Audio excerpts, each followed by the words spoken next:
Ladies and gentlemen, welcome to the Hard Count Recap. I'm Cobra. Hopefully, I'll be joined by other panelists shortly, but, well, it's just me once again for now. Week 10 is in the books, and woof. The Vegas odd makers definitely had our number to be certain. But before we get started on breaking down the scores and who was right and who was wrong, um, a little bit of breaking news happened this week in the NFL. Uh, the New York Giants officially parted ways with head coach Brian Daboll after, I want to say, 4 seasons. Daboll was the former head coach, no, former offensive coordinator of the Buffalo Bills, and before that, he was a Bill Belichick offshoot. So uh, Brian Daboll has again been given his pink slip. He's done. So, and if we had a Giants fan here, he would probably say that it was 1 year too late. So, but that's where everything stands there. So, with that being said, um, like I said, the Vegas odd makers had not only our number, but probably a lot of people's numbers as well as we'll get into the scores. First, first things first, a matter of business. Um, if you joined us on Saturday, first off, thank you. But second, you know that on the normal hard count, we make our predictions. Who's going to win, who's going to lose. And we do like the over under. Again, we if you do follow our advice, we are sorry. We're not holding ourselves responsible for your decisions. It is on you to gamble responsibly. But we made the bold predictions, and let's just say that Cat was the one that walked away with the W, while I barely squeaked out the second place slot. So, congratulations to those two, including myself. So, let's break down the scores while we can. First off, the Thursday night football game, which was the Denver Broncos and the Las Vegas Raiders, which was 10-7. By the way, that score will repeat. Spoiler alert. The Atlanta Falcons faced off against the Indianapolis Colts, and the Colts are favored by 6.5. Keith had this selection, and he got that one right because the Colts beat the Falcons. Actually, no, he got it half right because he predicted that the Colts were going to win and cover the spread, and well, the Colts did not cover the spread, but it did win. The Chicago Bears, the Bears, faced off against the New York Giants, and they were favored by 4.5. Kat had this one. She said that the Bears was going to cover the spread. She was half right as the Bears won, but didn't cover the spread as they won 24-20. In perhaps the biggest upset that no one saw coming, which is probably a bit of a spoiler for those of you who are going to bet on the Bills when they have this much odds spread, bet against them. The Miami Dolphins upset the Buffalo Bills 30-13. The Bills were favored by 8.5. Keith, of course, picked Buffalo to win and cover the spread. And of course, they, obviously didn't. The New England Patriots defeated the Tampa Bay Buccaneers. This would be considered an upset. The Buccaneers were favored by 2.5, and I had New England. I actually picked New England to win this one. The Jacksonville Jaguars and the Houston Texans faced off. The Jaguars are favored by 1.5, but they did not meet the task as the Houston Texans upset them 36-29. Alex had Jacksonville winning, covering the spread. This was a tough one on him. But of course, Houston, won. In the Tank Bowl, The New York Jets upset the Cleveland Browns 27-20. The Browns are favored by 2.5, and I picked Cleveland to cover, and of course they didn't. The New Orleans Saints severely upset the Carolina Panthers 17-7. Panthers were favored by 5.5 points. Now who's the true frauds? Which, speaking of, Keith had Carolina winning and covering the spread. Obvious statements, obviously didn't win. The Baltimore Ravens defeated the Minnesota Vikings 27-19. Baltimore was favored by 4.5. Kat successfully picked this one. She had Baltimore winning and covering the spread. The Seattle Seahawks decimated the Arizona Cardinals 40. I had the objection saying that Seattle was winning. So there you go. And 44-22 definitely comes up again as the Detroit Lions mauled the Washington Commanders 44-22. See, this is why you shouldn't allow Pumpkin Spice Palpatine into your stadium. Everything he touches turns to shit. As Kat successfully picked the Detroit Lions. The Los Angeles Rams rampaged on the San Francisco 49ers 42-25 with the Rams with a 4.5 point spread. By the way, Detroit had a 7.5 point spread.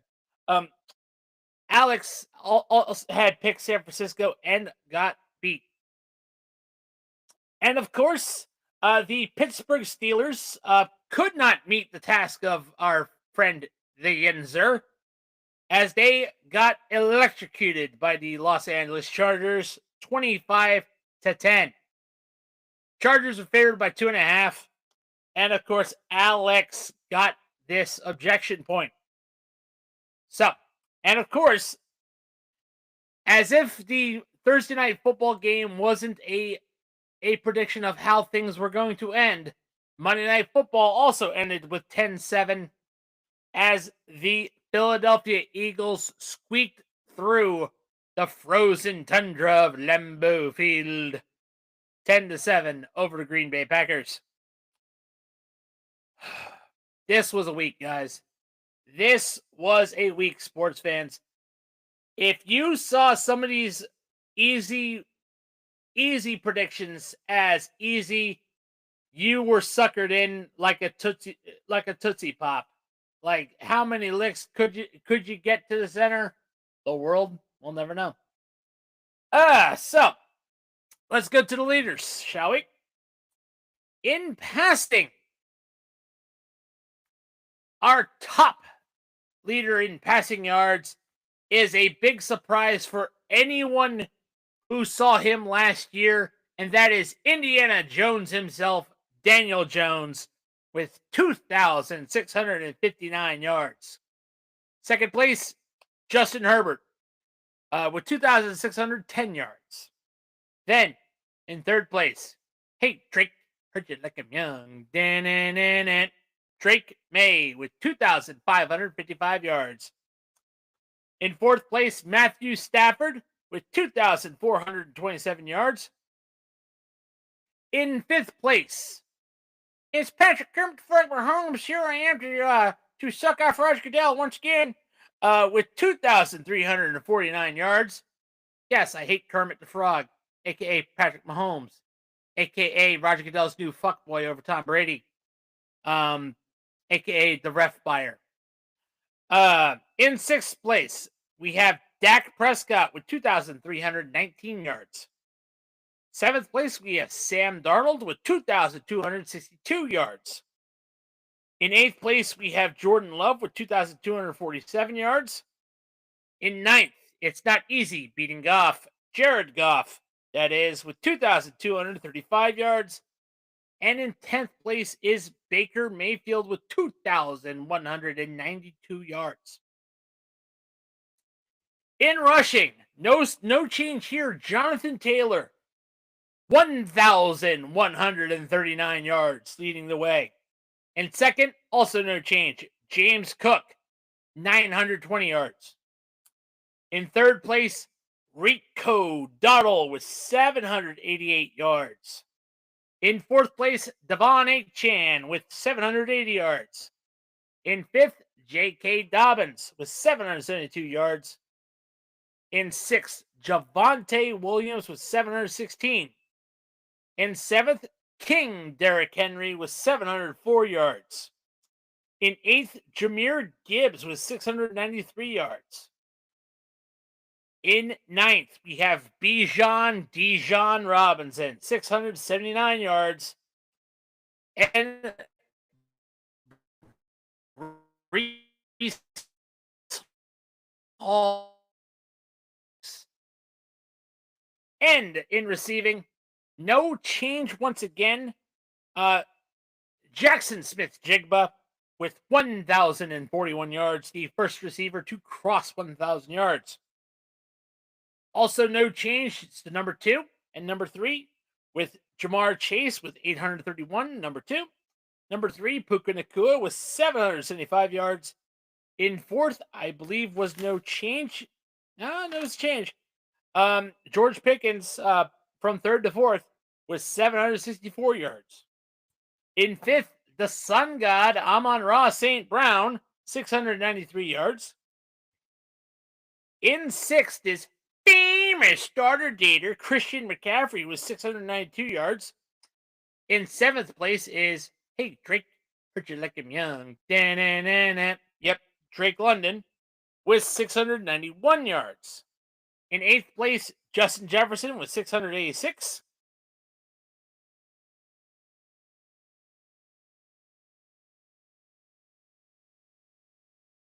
And in 10th, waddle away, waddle, waddle, with 670 yards. Well, and that is our Week 10 yards leaders. Week 10 was a bold disappointment for many of us, including myself as a Bills fan. We are getting closer and closer to the playoffs. It's definitely, it's not time yet to ask Ken, what do we always say? But we are definitely getting closer to consigning those names into the Death Note and announcing them to be eliminated as we bring out the dead and put the bodies on the pile. So, like I said, that is it for the hard count recap show. Of course, I'd like to thank our other shows, Passing Pigskin, our college football podcast. Also, we have the Dirt and Turf podcast, our baseball podcast, which just wrapped up season 2. Biscuits and Penalties, which will be on Friday night, 8 o'clock. Be there for hockey. We have The Lat Down, which has ended its second season and will be returning in February for season 3. We have the Handed Down Beatdown, our pro wrestling podcast, making another return to the ring this Sunday. And, of course, Passing the Pigs. I think I said Passing the Pigs. And, of course, The Hard Count, our pro football podcast, which is Saturday night, 8:30 p.m. Eastern Standard Time. And, of course, our Handed Down Bench, which we might have an episode on Friday to fill some time. Since the Dirt and Turf podcast has officially ended. That is what's in the cards. Of course, don't forget to check us out on Spotify, YouTube, and wherever you get your podcasts to show the channel some love. We also have our affiliate links, which are always in the bio down below. Check them out. So that's another way to support the channel. Also, we have Patreon. For as little as $1 a month, which is as much as a cold, refreshing Arizona iced tea, you can become a member of our podcast. And hey, you could be a part of this podcast as well with a membership. We'll see. We also have our merch store. Don't forget to grab a famous responsible gambler trucker hat. So don't forget that. We have other merch as well. But that's probably our biggest example. And of course, like I said, like, comment, share, subscribe, and don't forget to ring that bell to get notified on other podcasts that we have live. But I'm Cobra, and on behalf of everyone who makes this podcast possible and Handing Down Sports Media, we'll see you on the field. Said hut.